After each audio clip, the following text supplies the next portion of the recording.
Во време кога мобилните телефони, таблетите и социјалните мрежи се дел од секојдневието, книгата се потешко успева да го привлече вниманието на најмладите.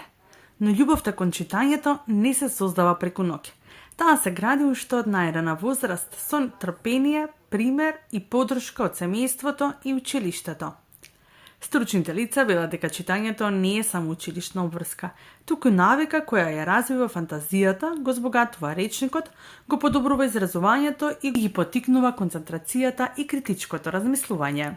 Зависи за која возраст разговараме, бидејќи сметам дека на малите деца родителите им нудат доволно книги и сликовници и се повеќе ангажирани кон тоа да им дадат литература за деца.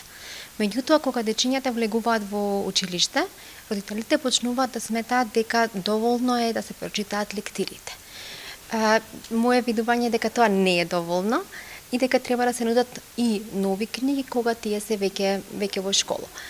Она што е добра вест периодов е тоа што во месец мај Бирото за развој на образованието воведе нови лектири и моментално имаме една освежена понуда која што е современа и која што е навистина интересна и мислам дека ќе побуди голем интерес и кај децата и кај родителите да ги погледнат најпрво овие книги, а потоа и да ги предложат на своите деца дома и на самите наставници кои што исто се запознаваат во моментов со таа нова литература и ќе ја работат со учениците од оваа школска година од септември. Родителите имаат клучна улога. Ако детето гледа дека возрастните читаат, многу полесно ќе посака и самото да посегне по книга.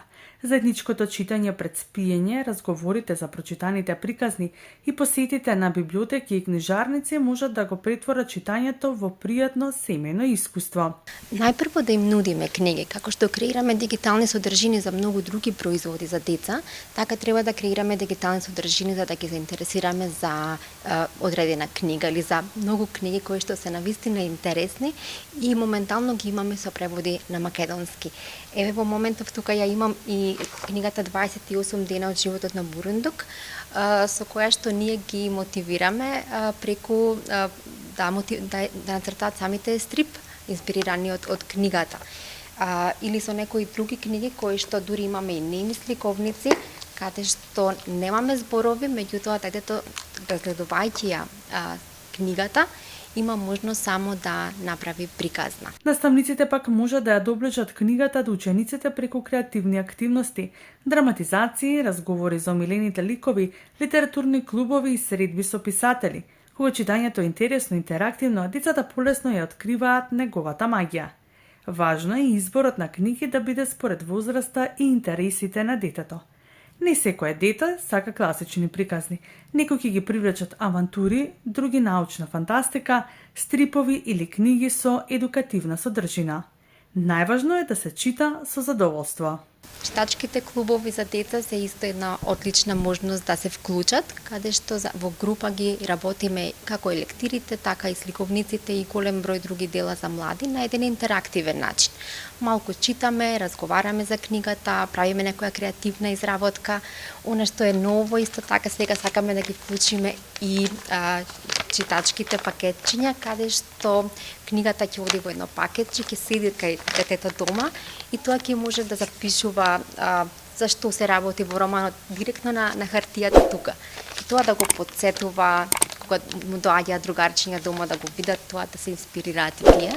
Така што постојат многу различни алатки, меѓутоа сепак на нас како родители, на наставниците, на библиотеките е тоа да нудиме и постојано да се трудиме да им доближиме и книги на децата, отколку само таблети и други дигитални содржини. Иако технологијата е дел од современото детство, таа не мора да биде непријател на книгата. Доколку се воспостави рамнотежа меѓу времето пред екран и времето посветено на читање, децата може да ги искористат придобивките од двата света. Книгата останува еден од највредните подароци што можеме да му го дадеме на едно дете. Со секоја прочитана страница се отвора нов свет, се раѓаат нови идеи и се создаваат навики што ќе му користат во текот на целиот живот.